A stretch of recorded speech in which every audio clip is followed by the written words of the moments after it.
नमस्कार, उत्तराखंड समाचार में आपका स्वागत है। मैं नूतन वरुण। सबसे पहले मुख्य समाचार। केंद्रीय खेल राज्य मंत्री किरेन रिजिजू ने किया आईटीबीपी की अग्रिम चौकियों का दौरा। नेलांग घाटी को किया जाएगा प्रमोट। कल टिहरी झील में करेंगे नए वाटर स्पोर्ट्स और एडवेंचर इंस्टीट्यूट का उद्घाटन। सरकारी कार्यालयों के लिए गाइडलाइन जारी। कुर्सियों के बीच 6 फीट की दूरी अनिवार्य। कुंभ ड्यूटी से लौटने वाले कर्मचारियों को 1 सप्ताह के लिए किया जाएगा आइसोलेट।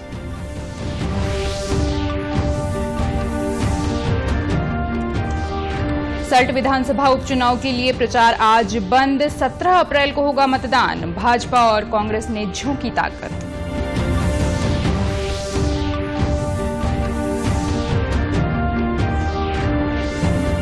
और 4 धाम यात्रा की तैयारी तेज। धामों में जुटाई जा रही व्यवस्थाएं। बीआरओ ने बद्रीनाथ हाईवे से बर्फ हटाकर माणा गांव तक खोला रास्ता।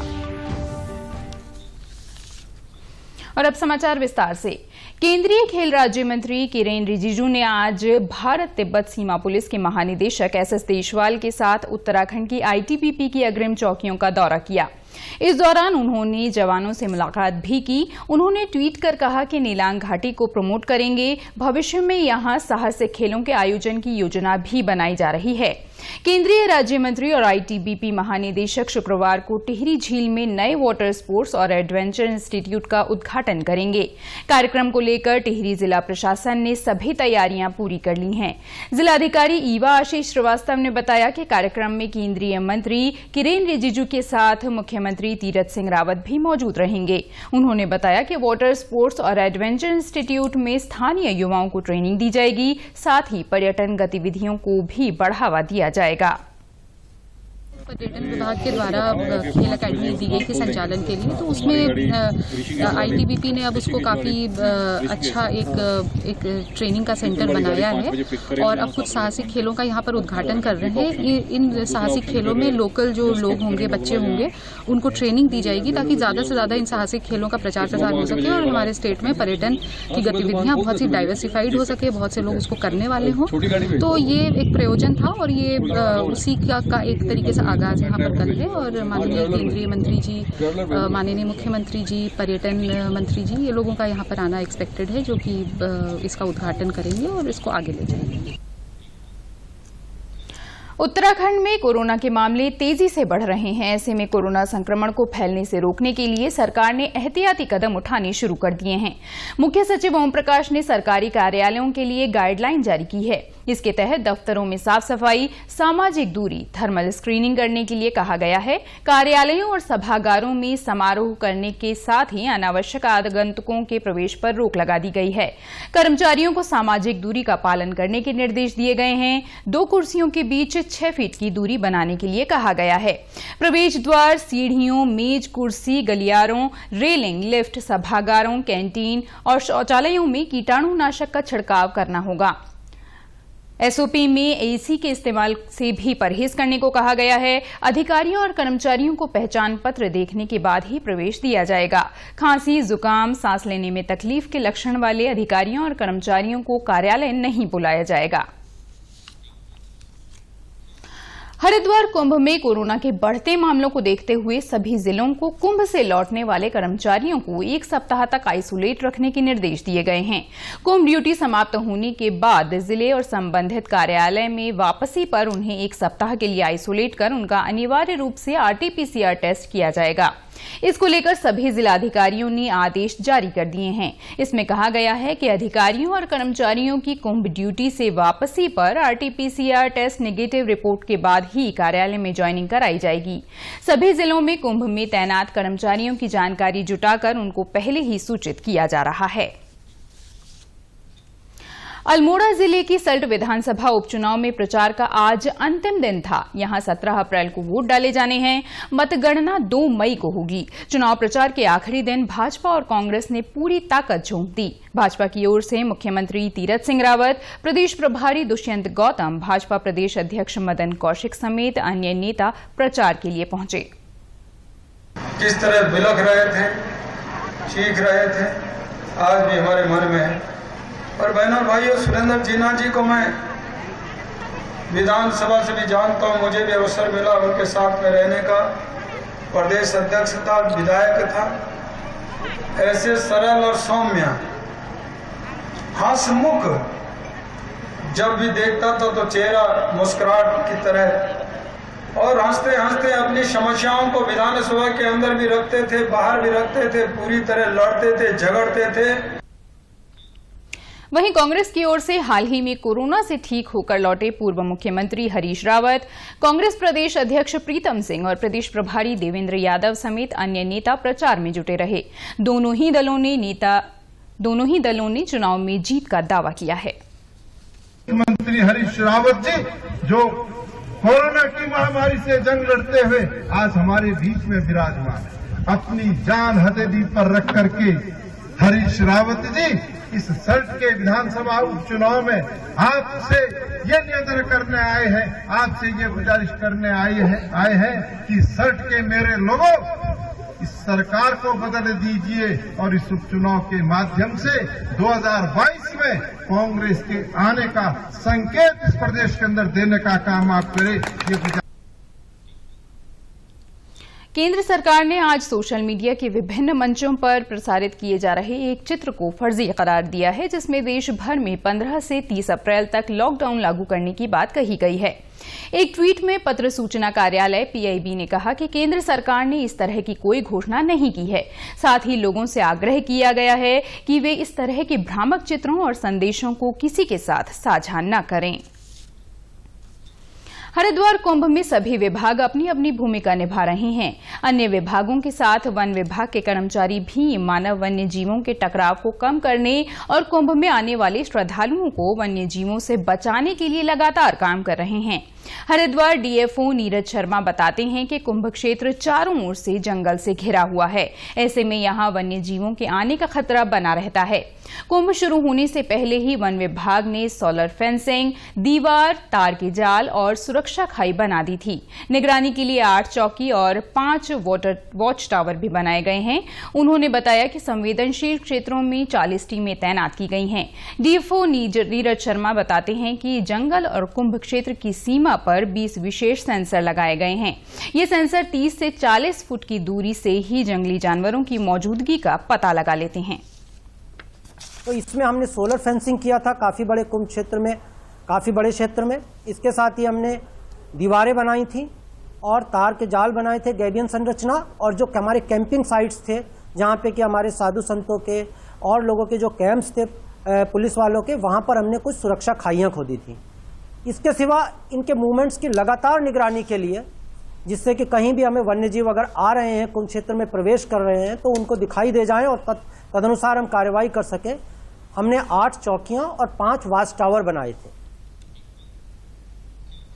वहीं जंगलों में आग लगने का सिलसिला जारी है। नैनीताल के जंगलों में एक बार फिर भीषण आग नजर आ रही है। जिले के जियोलीकोट, मनोरा पीक समेत आसपास के जंगलों में कई जगहों पर आग लगी हुई है, जिस पर वन विभाग काबू पाने का प्रयास कर रहा है। आग की वजह से स्थानीय लोगों को काफी दिक्कतों का सामना करना पड़ रहा है। जंगलों की आग गांव की ओर बढ़ रही है। आग बुझाने के प्रयासों में तेज हवा के कारण दिक्कत हो रही है। साथ ही तेज हवा आग को और तेजी से फैलाने में सहायक बन रही है, जिससे खतरा और बढ़ गया है। अभी बहुत चैलेंजिंग सिचुएशन में हर जगह लोग इधर उधर आग लगा रहे, तो we are trying our level best to control it.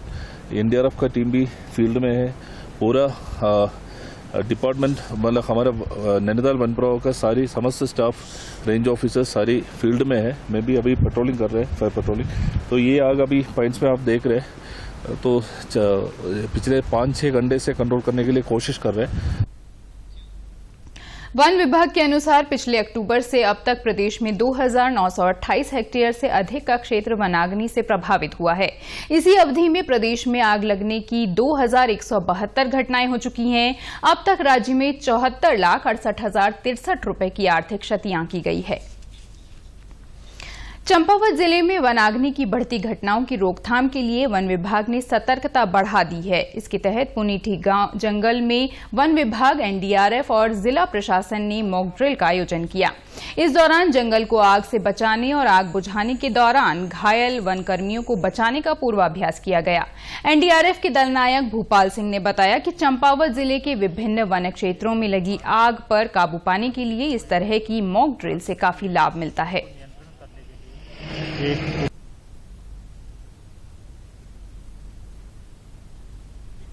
Forest department के द्वारा फायर मॉक एक्सरसाइज का यहाँ पर अभ्यास के लिए यहाँ पर हमें बुलाया गया था और यहाँ पे कई विभागों के द्वारा फायर मॉक एक्सरसाइज यहाँ पर किया गया। वन क्षेत्राधिकारी किया टमटा ने बताया कि मॉक ड्रिल में वन विभाग, एनडीआरएफ और जिला प्रशासन समेत कई विभागों ने हिस्सा लिया।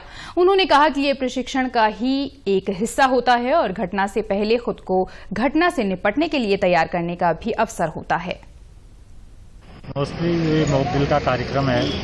ये वन विभाग वन क्षेत्रों में जो आग लगती है इसको नियंत्रण करने के लिए एक पूर्वाभ्यास था, जिसमें वन विभाग के साथ एनडीआरएफ की टीम, पुलिस विभाग, फायर विभाग, राजस्व और मेडिकल की लोगों ने प्रतिभाग किया। मोस्टली इस मॉक ड्रिल का उद्देश्य हमारा ये रहता है कि जो हमारे संसाधन है इनका समुचित उपयोग कब और कैसे कितने समय में किया जा सकता है।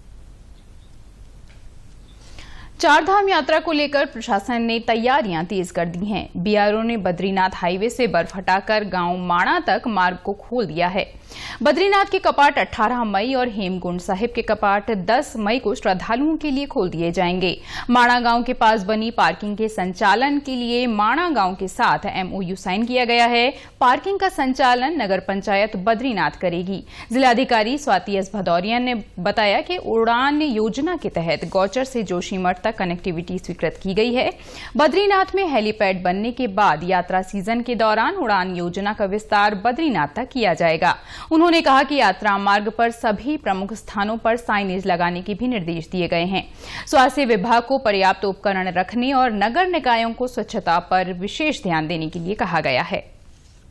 अधिकारियों की बैठक भी ली जा चुकी है और स्पेशली जो हमारे रोड वाले विभाग हैं, एनएचआईडीसीएल एंड बीआरओ, पीडब्ल्यूडी, इन सभी को निर्देशित किया जा चुका है कि वो कुछ ब्लैक स्पॉट्स जो हमने आइडेंटिफाई करके उनको दिए हैं उसको तत्काल ठीक कर लिया जाए। उसके तत्काल पश्चात हम लोग अपने एसडीएम और पुलिस की एक कमेटी से भी जांच करा लेंगे उन चीज़ों का। इसके अतिरिक्त हमारे पास कुछ कार्डियक एम्बुलेंस हम लोगों ने ले ली थी पिछले साल और कार्डियक कुछ डॉक्टर्स भी हम लोगों ने मांग किया हुआ है और वो भी संभवतः आ जाएंगे। और इसके अतिरिक्त पिछली बार कुछ सीवर की सक्शन मशीन वगैरह की प्रॉब्लम थी, वो भी अब हम लोगों ने क्रय कर ली है। तो जितनी भी हमारी व्यवस्थाएं थी, बिजली, पानी वगैरह, सबकी सुचारू यात्रा शुरू होने के पहले कर ली जाए। उत्तराखंड के समाचारों में बस इतना ही। चलते चलते मुख्य समाचार एक बार फिर। केंद्रीय खेल राज्य मंत्री किरेन रिजिजू ने किया आईटीबीपी की अग्रिम चौकियों का दौरा। नीलांग घाटी को किया जाएगा प्रमोट। कल टिहरी झील में करेंगे नए वाटर स्पोर्ट्स और एडवेंचर इंस्टीट्यूट का उद्घाटन।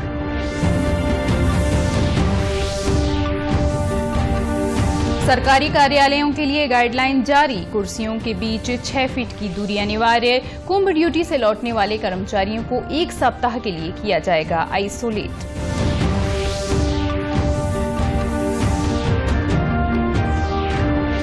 सल्ट विधानसभा उपचुनाव के लिए प्रचार आज बंद। 17 अप्रैल को होगा मतदान। भाजपा और कांग्रेस ने झोंकी ताकत।